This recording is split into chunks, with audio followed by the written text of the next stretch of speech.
Yeah, Alisson is not part of the squad tomorrow, and he's not going to travel to Brazil as well for the national team. So he will be out for Saturday. Hugo is going to train today again, and let's see where he is. And the same can be said for Federico. So we have to wait and see after the session where they exactly are. Any idea on the timescale for Alisson, just how serious the hamstring injury is? Yeah, that depends also on how fast a recovery goes. So it's clear that he's not there Saturday. It's clear that he's not going to play for Brazil, and I would be surprised if he would be there in the first game after the international break. But from there on, sometimes things can go a bit faster or a bit slower. So it's always difficult to say the amount of days and weeks. But for the upcoming games, he will not be part of us or the Brazil team. I suppose what it does mean, though, as well, is it gives Maradashvili an opportunity and the potential this weekend for his Premier League debut. Just tell us what kind of an impression he's made on you, what kind of a level you see him at. I think we've seen against Southampton how well he's adjusted. We knew that we were bringing in a very good goalkeeper, but when he plays his first game, that's always the best way of seeing that he's adjusted well or not.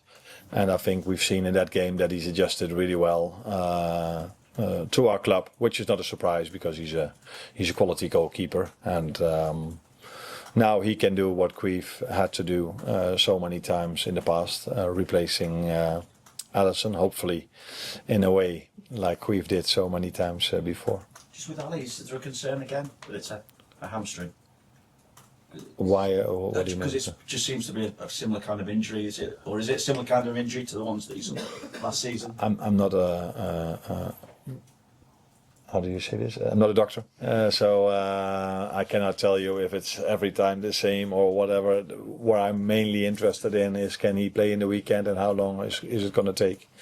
And I think there are other people in the club that can give you a better answer to your question than I can. Obviously, results of the past week had not been the norm during your time here. In that respect, then, what reaction have you seen from your players, and what kind of a job have you had to do to pick them up ahead of this game against Chelsea now? If the reaction is after you lose against Palace, you lose another game, you can argue if that is positive. But I saw a team that wanted to try from the first to the last second everything to get a result. Different than to the Palace game, we won much more second balls. We were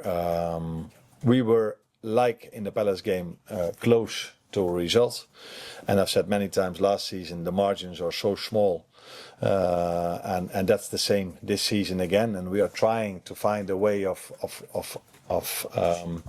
that is not about luck or bad luck, or it's not about a set piece goal scored or against.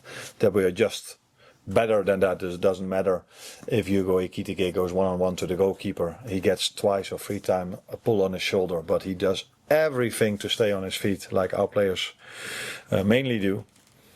And 1 minute later, in the other 18-yard box, a player feels this, goes to the ground as if it was the worst hit he ever had, and the referee gives a penalty.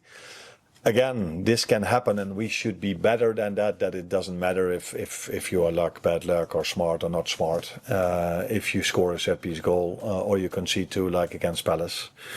By the way, if we would have had the referee that we had against Galatasaray, we wouldn't have lost against Palace, because this one blew his whistle exactly after 8 minutes. But again, that has nothing to do with the current results. We need to do better. And that's why we are what we're going to try. Hi Arne. Alexander has had 5 appearances now, so I'm just wondering how you feel he's settling in here at Liverpool. Yeah, I said to him when he started, the difficult thing will be you will have your appearances, like you just said, but if you add the minutes together, he probably only had 2 or 3 90-minute games. But yeah, that is what we inherited from the situation of him not being with the team in Newcastle. And we knew this before, so it's not an excuse. He already scored a goal. He gets fitter and fitter, but the main thing, he needs to adjust to his teammates, and the teammates need to adjust to him.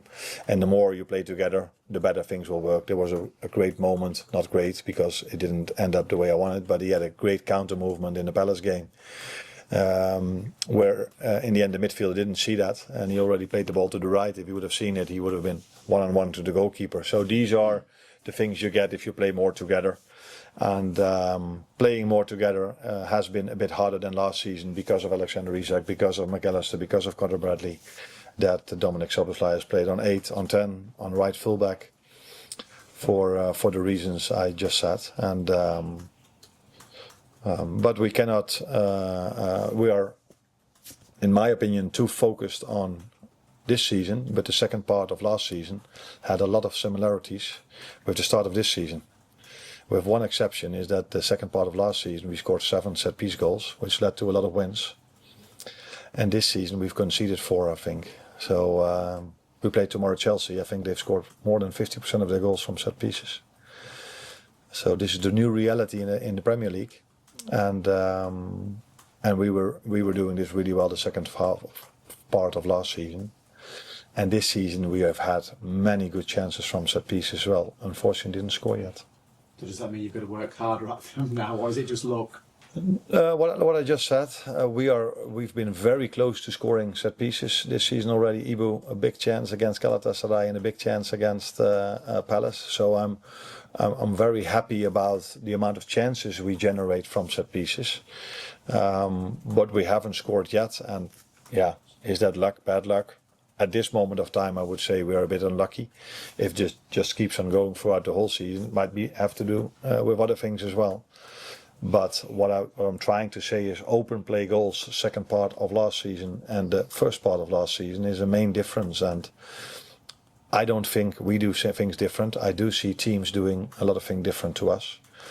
So the first part of last season, Jürgen gave me a lot of gifts, but one of the gifts he also gave me was ending up 3rd the year before and 5th that year before. And him being so well known that a new manager came in and everybody thought, oh, let's start to play against Liverpool. And teams played in a completely different way in the first half of the season against us than they did when we were top of the league after half of the season and when we were top of the Champions League after the first part of the season. And I can see this going now into the second half in this part of this season. And we have to find answers to that. And last season one of the answers was a set piece. Like many teams unlock low blocks with set pieces. And this season we haven't done that yet. Thank you. I just wonder how Bradley and Frimpong are reacting at the moment to maybe not getting as much time at right back as they might like, given the form and the job that Szoboszlai is doing there for you. And what is the last part of? Does that mean that he does so well in that position? Yeah, because Szoboszlai is doing a good job Yeah. for you there. I just wondered, are they frustrated maybe that they're not getting more time? I don't think so at the moment, because Conor Bradley has been out with an injury in pre-season that brought him into the season with an injury. And Jeremy Frimpong the same. He's been out with an injury as well. So I think I would be surprised if players are complaining that they don't play if they are injured. That would be something new to me. And yes, they've came back from their injuries. But like Alexander Isak, it's at least we don't believe in it. It's not possible if you've been out for 3 or 4 weeks with an injury that you can play 3 games in a week, because you're not prepared for that. So that's why we had to adjust in that position with Dominic Szoboszlai, which he's done very, very, very well, except for the moment where we conceded the penalty, maybe. But yeah, that is one moment in many minutes he's played there. Sure. And just one on the form of Mo Salah. It's 5 goals in his last 20 competitive Liverpool appearances. I just wonder, by his very sky-high standards, do you think he's a little out of form at the moment? I think also over there I see the same as the second part of last season, where he scored 12 goals, 5 from a penalty, 1 from a set piece, so 6 open play goals. So he is part of a team that faces different opposition than the first half of last season. So to make that maybe a little bit more of an insight, if you compare how we won the away game against Man United where they tried to play out from the back and we took the ball 3 times off them, and you compare that the way United played at Anfield, where Onana only went long, then that is one of the answers why it's more difficult for us to score from open play goals. And Mo has a part of this already. You could see this in the second half of last season and the first part of this season, but now you're focused on Mo, the next time we're focused on Florian, then we're focused on Cody. It's what I'm trying to say is that open play, we don't score as many open play goals anymore as we did the first part of last season. And this is something we work on very hard. And the more we will play together in the new setup, the better that will go. But yeah, we still struggle a bit to find enough goals from open play. Second part of last season and the first part of this season. Last question with Beth, please. Can I just ask about Ibrahim Konate, because externally he's been getting a little bit of criticism and for his performances, and obviously the whole contract situation is hanging over him at the moment. How do you sort of assess where he's at the moment and his performances so far this season? Now, what I think is, if you are losing a game of football, what we did against Galatasaray and against Palace, then it doesn't help if you lose a ball a few times very easy. He's been one of them, definitely not the only one, because against Galatasaray, I think, apart from the penalty, they've maybe got 3 or 4 moments, all 3 or 4 from us losing a very simple ball without any pressure, which happened to him once in the Crystal Palace game and once against Galatasaray. So then, if you then lose a game of football, there's so much focus on that moment, and all of a sudden 90 minutes have been very, very, very poor, which is not the way I analyze a game, especially not afterwards, where I have the time to analyze, to watch it one more time and see what we did well and what we did wrong. But in the last 2 games, it's been obvious and clear that we've made a few errors that not only him, also others, that we're not used to.